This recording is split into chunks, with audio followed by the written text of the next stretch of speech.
Hey, what's up guys? This is Anthony from Anthony's Customs, and for this video, we're going to be reviewing the new movie, Warcraft.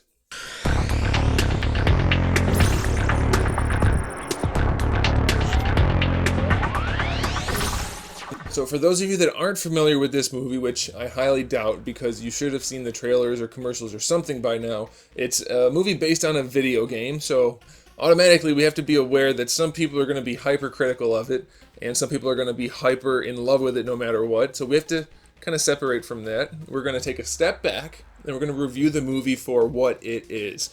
Now, just so you guys have a little bit of background, I have never played Warcraft or WoW. Never. I've always been interested in it, but the fact that you have to pay monthly just doesn't work for me because I don't want to spend that much on a game.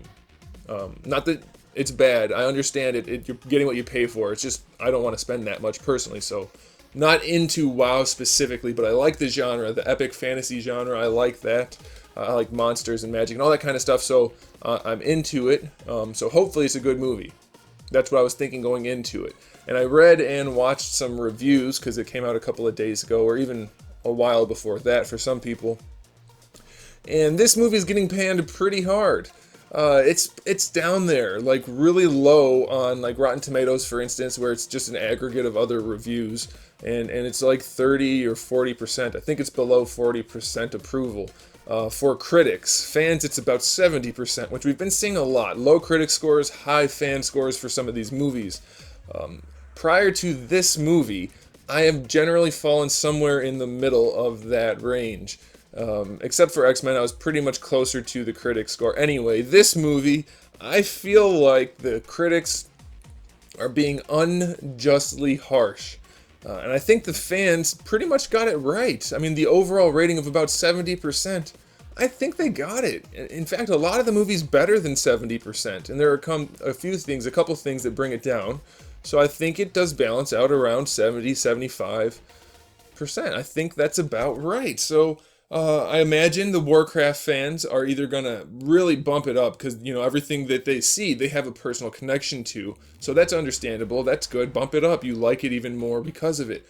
Or because you have that personal connection, you're going to hate things about it. Any little thing might bug you. So that's going to pull it down. So again, I think we're going to find a happy medium right in the middle, right around 70%. So that's what my thoughts are on it in that regard, but let's talk about the specifics a little bit. The first thing is obviously this movie required a bunch of CGI, and we've had some movies that are hit or miss with CGI lately.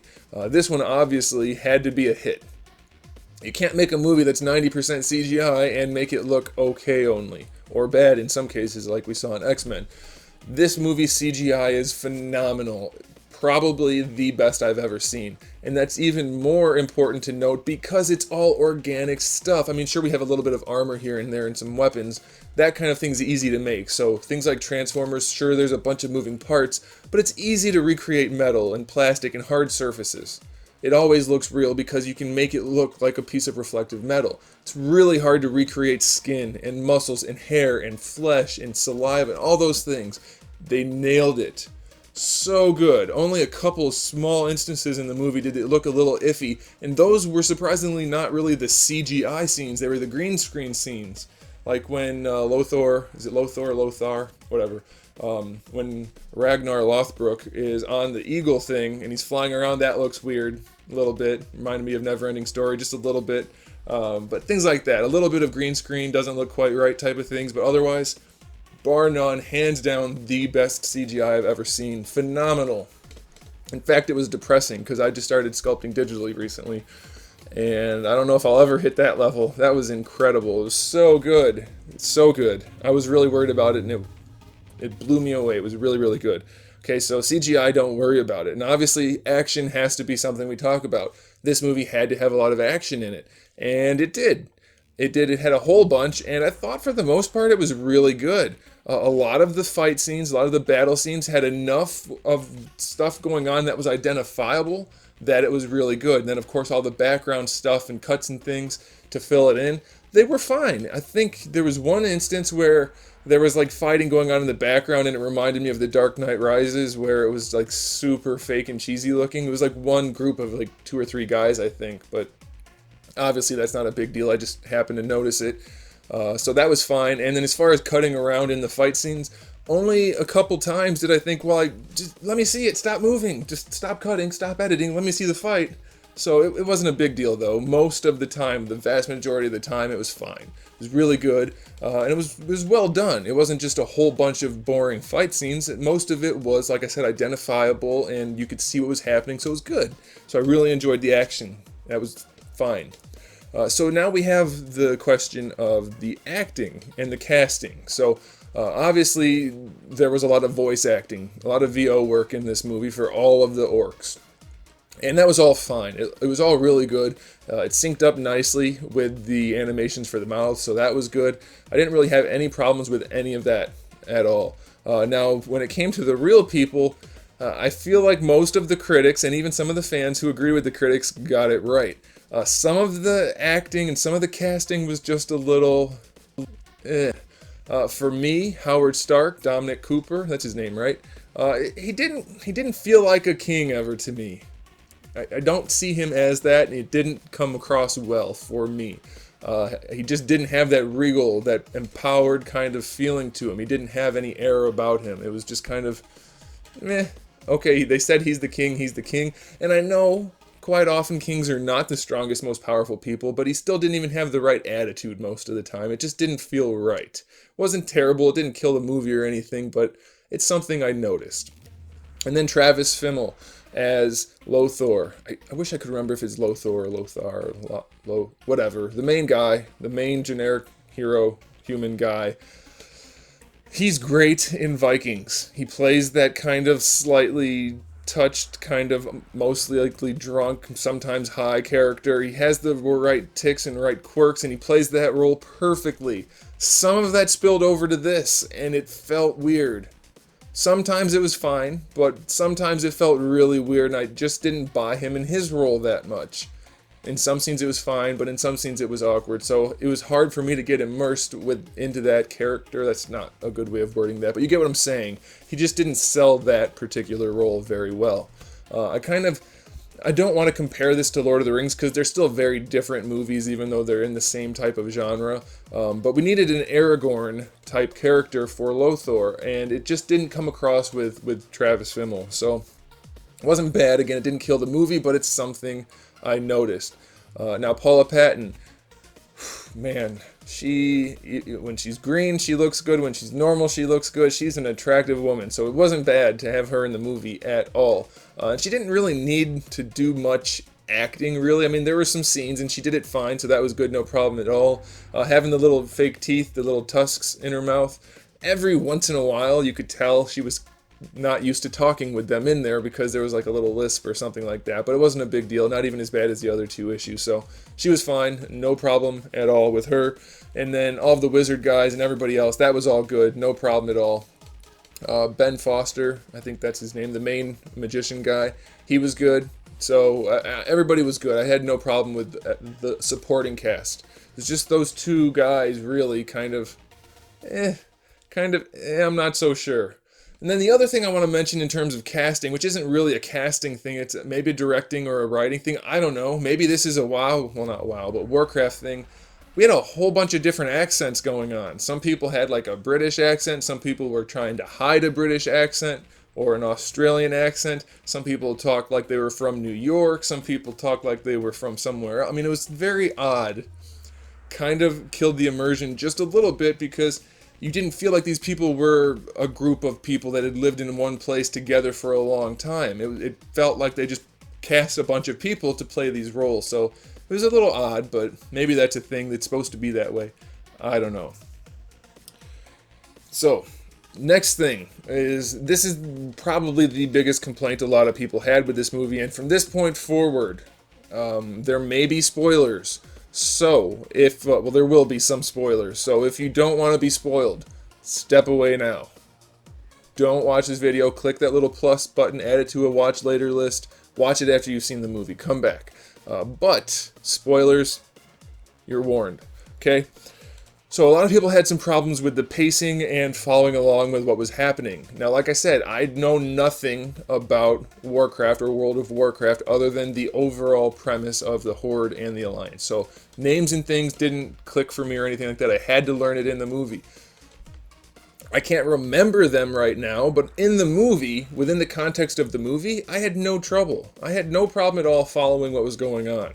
It did feel like some chunks were missing, but until the end of the movie, maybe the last quarter of it, the chunks that were missing would have been nice, but they aren't necessary. Okay, so things like that, it wasn't a problem up until the end.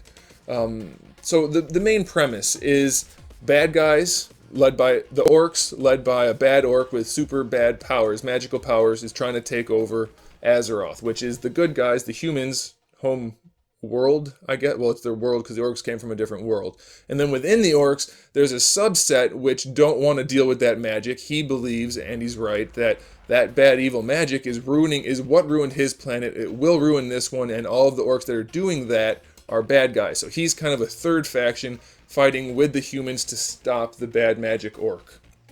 Okay, so we're not sure why the guy in charge of the bad magic orc wants to take over Earth, other than because he's the one that's ruining the planet. So to ruin a planet, to come to a new one, simply to ruin it again, which it seems to me that he's not getting stronger. He's just using this increased magic to open these portals to bring the orcs here, which presumably he'll have to do again to another planet. There's no end game, really, for him. So that was a bit odd for me. So I feel like there's a chunk missing that probably explained that a little bit better.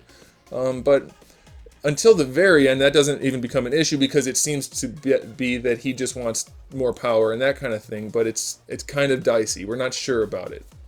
So there's that.